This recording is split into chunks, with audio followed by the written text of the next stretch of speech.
जय देवभूमि, जय Uttarakhand. Welcome back to Golu Molu Pahadi channel. आज की जो वीडियो है वो बहुत खास होने वाली है क्योंकि ये पूरी वीडियो है नीम करोली बाबा जी के ऊपर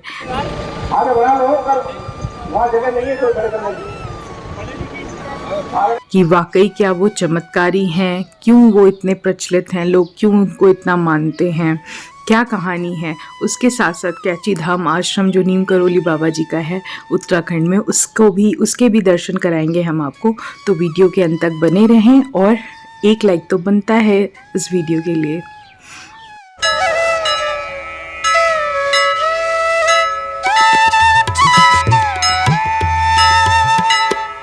कैची धाम नैनीताल अल्मोड़ा मार्ग पर लगभग नैनीताल से 17 किलोमीटर एवं भवाली से 9 किलोमीटर की दूरी पर स्थित है बाबा नीम करोली महाराज जी का ये श्री कैची धाम आश्रम, जो कि अद्भुत है, निराला है और बाबा जी के शक्तियों से, बाबा जी की भक्ति से परिपूर्ण है।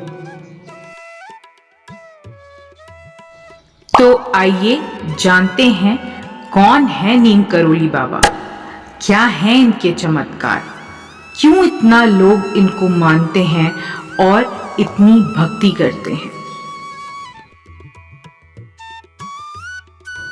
बाबा नीम करोली जी का जन्म 1900 के आसपास माना जाता है।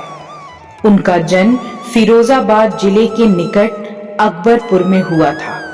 इनके पिता पंडित दुर्गा प्रसाद शर्मा जी थे, जो कि एक बहुत बड़े जमींदार थे। इनका मूल नाम लक्ष्मी नारायण शर्मा था। छोटी उम्र से ही इन्हें अलौकिक ज्ञान की प्राप्ति हो गई थी। बाबा नीम करोली हनुमान जी के भक्त व अवतार माने जाते हैं। इनका विवाह 11 वर्ष की उम्र में ही हो गया था। शीघ्र ही गृहस्थ जीवन से विचलित होकर इन्होंने अपना घर त्याग दिया। इधर उधर काफी दिन तक भटकने के बाद बाबा शुरुआती दौर में गुजरात के मोरबी से 35 किलोमीटर दूर एक गांव में साधना करने लगे। इस गांव में बाबा जी ने बहुत सारी सिद्धि हासिल की। यहाँ आश्रम के गुरु महाराज ने उनका नाम लक्ष्मण दास रख दिया। बाद में महंत ने उन्हें अपना उत्तराधिकारी घोषित कर दिया। इसके बाद वह राजकोट के पास भवनिया गांव में आ गए। एक तालाब किनारे हनुमान जी का एक मंदिर स्थापित किया। यहीं वो तालाब के आगे खड़े होकर घंटों तपस्या किया करते थे। इसके कारण गांव के लोग उनको तलैया बाबा के नाम से पुकारने लगे। 1917 में एक संत रामबाई को आश्रम समर्पित कर वो यहां से चल पड़े। यहां से वो मां गंगा से मिलने निकल पड़े थे। बाबा मां गंगा मैया के दर्शन के लिए टुंडला से फर्रुखाबाद जाने वाली ट्रेन के प्रथम श्रेणी में यात्रा कर रहे थे। तभी टिकट निरीक्षक ने उन्हें बेइज्जत किया, रास्ते में ही ट्रेन से उतार दिया। बाबा भी बिना विरोध किए उतर गए और एक नीम के पेड़ के नीचे जाकर बैठ गए। उन्होंने अपना चिमटा वहीं जमीन पर गाड़ दिया, लेकिन उनके उतरते ही ट्रेन वहीं की वहीं रुक गई।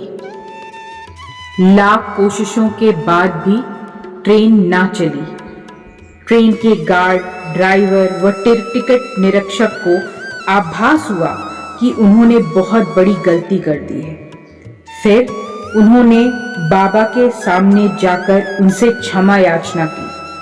वह ट्रेन में पुनः आकर बैठे ताकि ट्रेन चल सके। बाबा ने ट्रेन पर बैठने के लिए 2 शर्तें रखी।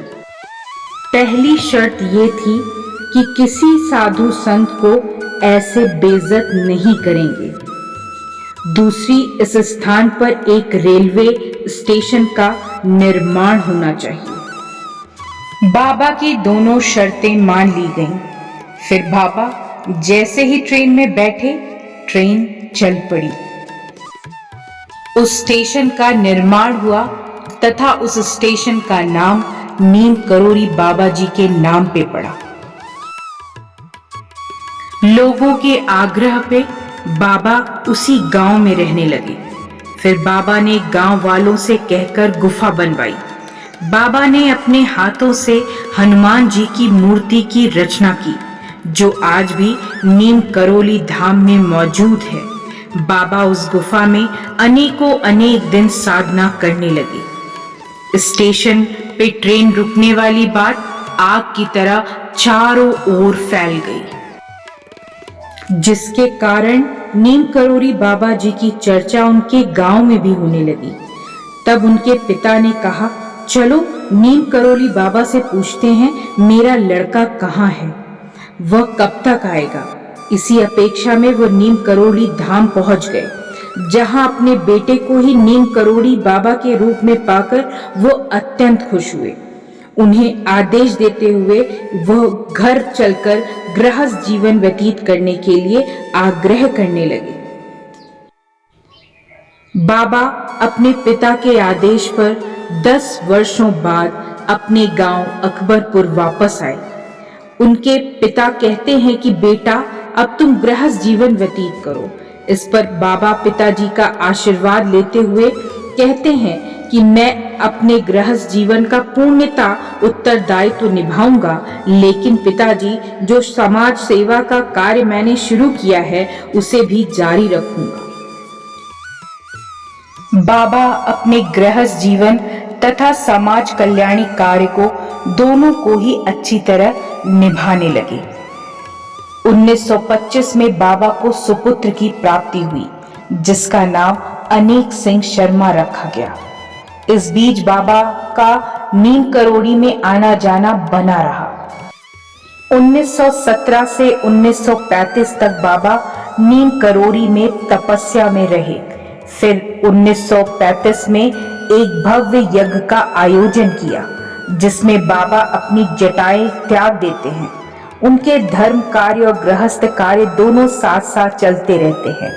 1937 में उन्हें दूसरे पुत्र की प्राप्ति होती है, जिसका नाम धर्म नारायण शर्मा रखा जाता है। वो आजकल वृंदावन आश्रम की देखरेख करते हैं।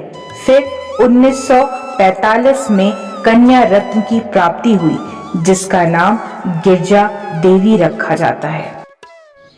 1942 में नीम करोली बाबा उत्तराखंड में भवाली से कुछ दूर एक छोटी सी घाटी के पास बैठे होते हैं। तभी वहां से गुजरता एक आदमी बाबा जी को नजर आता है। बाबा जी उसका नाम पुकारते हुए उसे अपने पास बुलाते हैं। जो आदमी उनकी आवाज सुनता है पुकार की, उसका नाम पूरन होता है। वो बाबा जी के पास आता है तो बाबा जी उसे कहते हैं कि मुझे बहुत भूख लगी है, कुछ अपने घर से खाने के लिए लाओ। लेकिन वो आदमी बहुत आश्चर्यचकित हो जाता है कि आखिर इन बाबा को मैंने कभी देखा नहीं, ये मुझे जानते नहीं, फिर ये मेरा नाम कैसे जानते हैं। वो व्यक्ति बाबा से पूछता है कि बाबा, आप मेरा नाम कैसे जानते हैं। इस पर बाबा कहते हैं, मैं तुम्हें कई जन्मों से जानता हूँ। वो व्यक्ति घर की तरफ जाता है और घर वालों को उन बाबा के बारे में बताता है। घर में मौजूद दाल रोटी लेकर वो बाबा के पास आता है। बाबा अच्छे से प्रेम से भोजन ग्रहण करते हैं। फिर बाबा कुछ गांव वालों को इकट्ठा कर पूरन के साथ जंगल के उस पार नदी को पार करके चले जाते हैं। एक जगह रुककर बाबा गांव वालों से कहते हैं कि यहाँ पर ये पत्थर हटाओ, इसके पीछे एक गुफा है। गांव वाले आश्चर्यचकित हो जाते हैं। पत्थर हटाने के बाद वहां पर वैसे ही गुफा मिलती है। बाबा आदेश देते हैं कि इस गुफा के अंदर एक हवन कुंड है। लोग बाबा के आदेश अनुसार गुफा के अंदर जाते हैं और साक्षात वैसे पाते हैं सब कुछ जैसे बाबा ने विवरण दिया था। अंदर एक हवन कुंड भी होता है। सब आश्चर्यचकित और स्तब्ध रह जाते हैं। बाबा सभी से कहते हैं कि यह कोई चमत्कार नहीं है, बल्कि यह स्थान तो हनुमान जी का है। बाबा वहीं पर हनुमान जी की मूर्ति स्थापित करते हैं, नदी से जल लाकर उस मूर्ति का शुद्धिकरण करते हैं और इसी प्रकार 1962 में श्री कैची धाम आश्रम की स्थापना की जाती है बाबा जी के द्वारा।